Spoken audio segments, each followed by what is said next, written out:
تیسری جو امپورٹنٹ جو ہے وہاں پر مجھے اگر آپ کہیں کہ رزلٹ کیا ہوگا، مجھے لگتا ہے کہ پاکستان مسلم لیگ نون پیپلز پارٹی اور استحکام پاکستان پارٹی جو ہیں، میں یہ نہیں کہتا کہ کون نمبر 1 پہ ہے کون 2 پہ ہے، وہ اس کا وہ اچھا نہیں لگتا ہے، لیکن یہ 3 جماعتیں جو ہیں نا آگے پیچھے ہوں گی اور تینوں مل کے حکومت بنائیں گی. ٹھیک. اچھا جو کیمپین کی بات کریں نا، پہلی تو بات یہ ہے کہ سیاسی جماعتیں اس الیکشن کو سیریس لے رہی ہیں. بلاول بھٹو 3 دن سے وہاں موجود ہیں، آصفہ بھٹو صاحبہ وہاں پر موجود ہیں، نواز شریف صاحب خود گئے، جتنی ایکٹیویٹی انہیں کرنی چاہیے تھی اتنی نہیں کی. بیرسٹر گوہر وہاں پر موجود ہیں. علیم خان کو آپ جو مرضی کہیں، علیم خان بہت اچھی کیمپین کرتے ہیں، الیکشن کی کیمپین انہیں کرنا آتی ہے.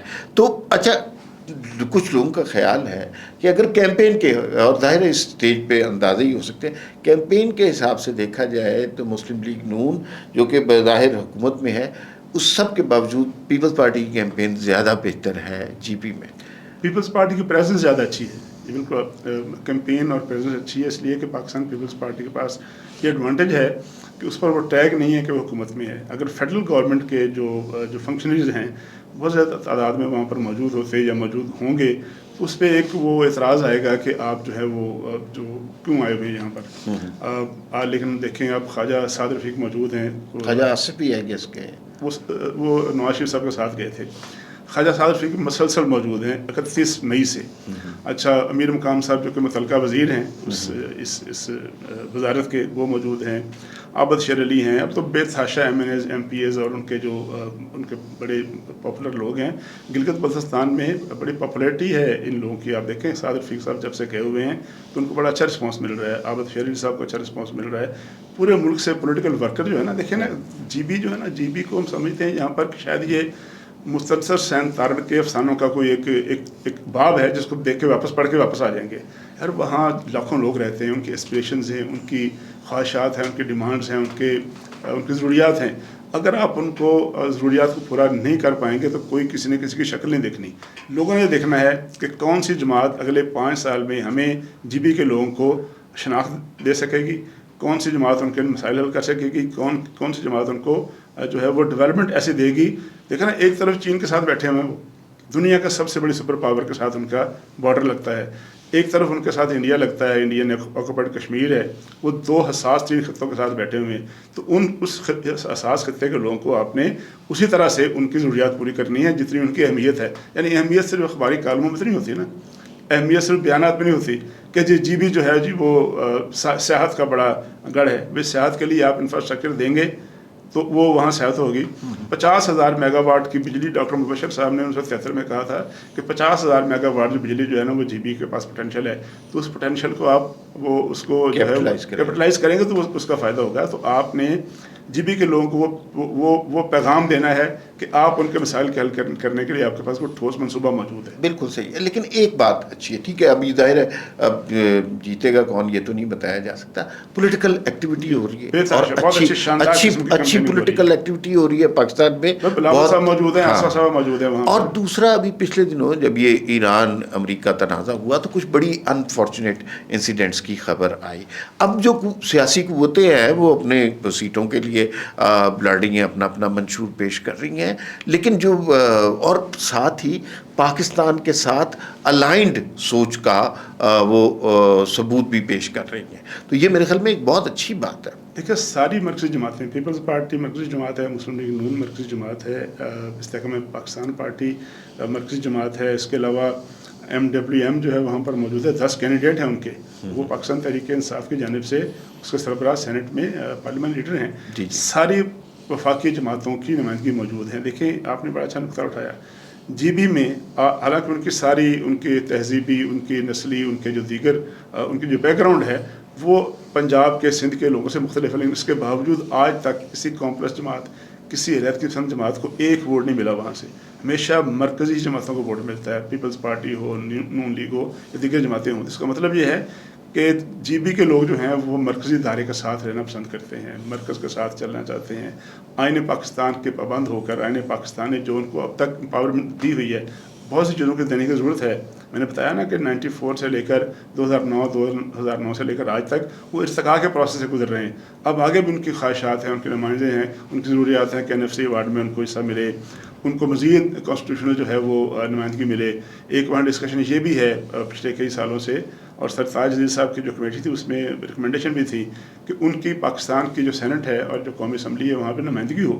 تو یہ ساری چیزیں جو ہیں وہ ایک پروسیس میں ہیں، گزر رہی ہیں. طارق صاحب دیکھیں، یہ تو ان کا حق ہے نا. اس طرح کے مطالبات ہر علاقے کے لوگوں کے ہوتے ہیں، انہیں اپنی اپنی نمائندہ جماعتوں سے، اپنی حکومتوں سے اس طرح کے مطالبات کرنے کا حق ہونا چاہیے، حق ہے، اور شاید اسی کو ہم ڈیموکریسی کہتے ہیں. آپ کی موجودگی، مجھے پتہ ہے کہ آپ کے پاس وقت کم ہے، آپ کی موجودگی کا فائدہ اٹھاتے ہیں میں کچھ اور سوال بھی کرنا چاہتا ہوں. جب ہم بات کریں نا کہ یہ جو عوام کا حق ہوتا ہے کہ وہ اپنے مطالبات حکومتوں سے منوائیں، پاکستان کا ایک صوبہ ہے بلوچستان کا میں ذکر کر رہا ہوں، وہاں پر نام انسانی حقوق کا لیا جا رہا ہے لیکن کاروائیاں دہشت گردانہ ہو رہی ہیں. تو یہ جو BLA BYC جیسی تنظیمیں ہیں، تو کیا یہ جب انسانی حقوق کی آڑ لیتی ہیں تو یہ ایک بحروپ ہے یا دہشت گردوں کا فیس ہے؟ کیا ہے یہ؟ دیکھیں 16 لاکھ روپے کی، یا اس کے ڈالر پتہ نہیں کتنے بنتے ہیں، 16 لاکھ کی رائفل جو ہے M16 یا اسے کہتے ہیں مشین گن ہے امریکن، اس کو ہاتھ میں پکڑ کے، اور اس میں آپ کو 20 لاکھ روپے کا آتا ہے وہ سارا گیئر جو پہنا ہوتا ہے ان لوگوں نے، اور وہ بڑی قیمتی کروڑ روپے کی گاڑی آتی ہے، اس میں بیٹھ کے ایک خاتون یا ایک مرد سو کالڈ جو وہ علیحدگی پسند ہے یا وہ جو حقوق کے لیے جدوجہد کر رہا ہے، جب وہ اپنے بلوچ بہنوں بھائیوں کو مارتا ہے، جب وہ لوگ جو عید کی چھٹیوں پہ گھر واپس آ رہے ہوتے ہیں، جعفر ایکسپریس پہ وہ حملہ کرتا ہے وہ کوئٹہ شہر کے پاس، اور اس میں درجن لوگ شہید ہو جاتے ہیں، تو کیا یہ حقوقی جنگ ہے؟ یہ تو دہشت گردی ہے. اور وہاں بیرونی اور بین الاقوامی جو فنڈنگ ہے جس کے پیچھے ہندوستان ہے، اس میں کوئی شک ہی نہیں ہے. یعنی اس میں کوئی وہاں کی بات نہیں ہے کہ ہندوستان اور اسرائیل کا پیسہ ہے، ہندوستان اور اسرائیل کی فیسیلیٹیشن ہے. وہ جو کراچی میں حملہ ہوا تھا اسٹاک ایکسچینج پر، اور کراچی میں جو چائنیز سینٹر پہ حملہ ہوا تھا، اس کے دہشت گردوں کو، وہ جو اسلم اچھو اور وہ لوگ ہیں، ان کا علاج کہاں پہ ہوا تھا؟ ان کا علاج انڈیا کے اسپتالوں میں ہوا. ان کو افغانستان کی سرزمین سے ان کو فیسیلیٹیشن ملی. اور جب یہ پچھلی حکومت تھی طالبان سے پہلے، تو وہاں پر باقاعدہ سینٹر تھے جہاں لوگ تربیت لیتے تھے. ابھی تربیت لیتے ہیں. تربیت وہ افغانستان کی سرزمین سے لیتے ہیں، ان علاقوں سے جو کہ انگورنیبل ہیں، جو کہ طالبان کے کنٹرول میں نہیں ہیں، اور وہ وہاں سے پیسہ لیتے ہیں، تربیت لیتے ہیں، اور آ کے پاکستان میں، بلوچستان میں حملے کرتے ہیں.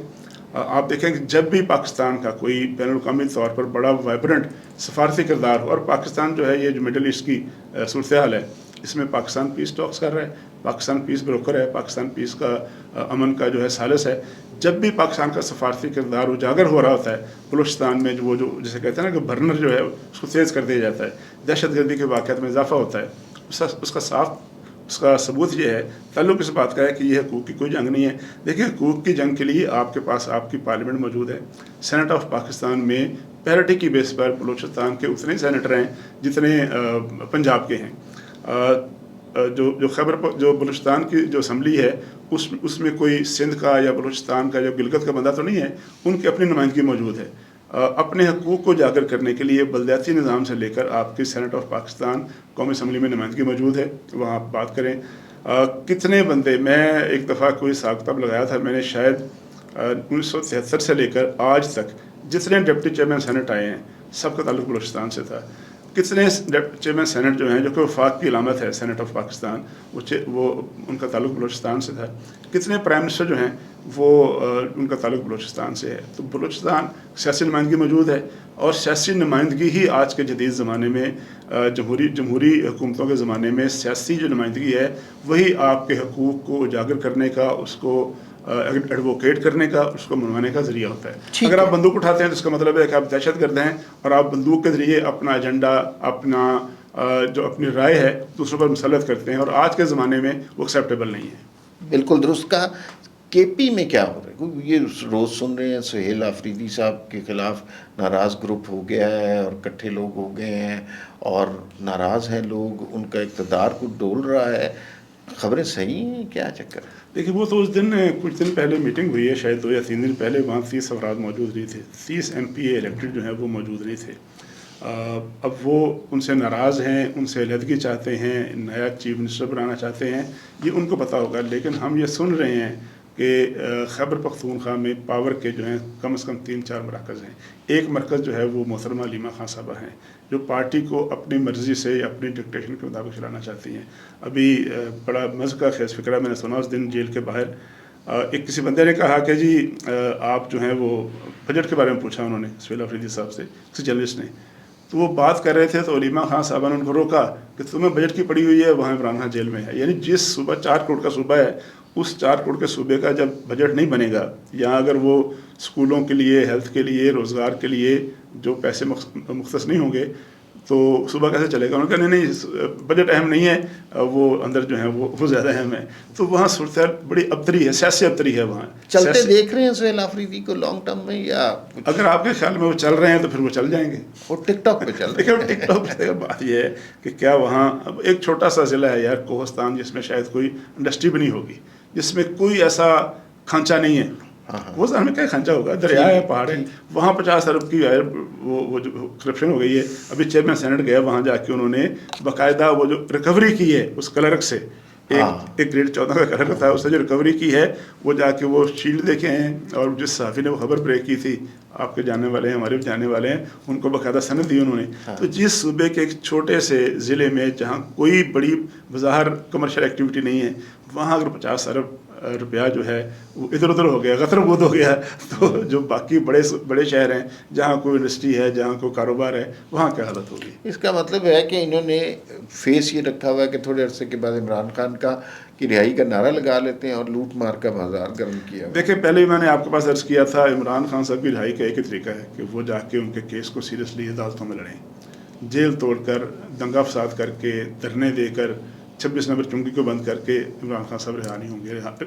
کسی بھی قیدی کی رہائی کا ایک طریقہ کار ہوتا ہے کہ آپ اس کا کیس جو ہے سیریسلی وکیلانہ بنیادوں پر, قانونی بنیادوں پر لڑیں اور اس کو عدالت کو کنونس کریں. مسئلہ سب سے بڑا یہ ہے کہ خیبر پختونخوا میں پچھلے ایک مہینے میں 3-4 ایسے حملے ہوئے ہیں جہاں 15-15, 16-16 پولیس کے اہلکار شہید ہوئے ہیں.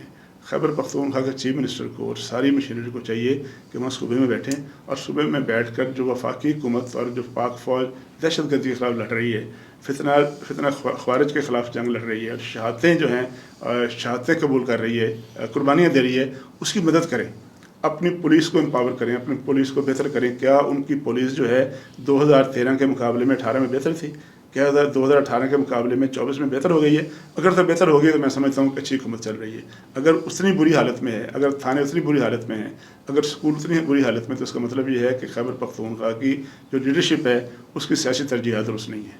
بالکل ٹھیک ہے. آخر میں ایک سوال, بجٹ کا ذکر ہو رہا ہے اور بجٹ آنے والا ہے, لوگوں کی جان نکل رہی ہے ڈر کے مارے نا کہ کیا ہوگا, کیا بن رہا ہے, کوئی ریلیف مل رہا ہے عوام کو, کوئی IMF کی جانب سے کوئی اور ٹیکسیشن کی بات ہے کیا, مطلب کچھ سانس لینے کی دیکھیں بات یہ ہے کہ ایک عام آدمی کے طور پر میں اور آپ ہمارے ساتھی جو یہاں موجود ہیں کمرے سے باہر جو پاکستان کا 25 کروڑ آدمی ہے, ہر ایک کی یہ خواہش ہے کہ اس کو ریلیف ملے, اس کو پیٹرولیم پرائسز میں ریلیف ملنی چاہیے, اس کو جو ہے وہ ملازمتیں ملیں, اس کو تنخواہیں ملیں, اس کو جو اتنا بوجھ پڑا ہوا اس کی کمر پر اس سے نجات ملے.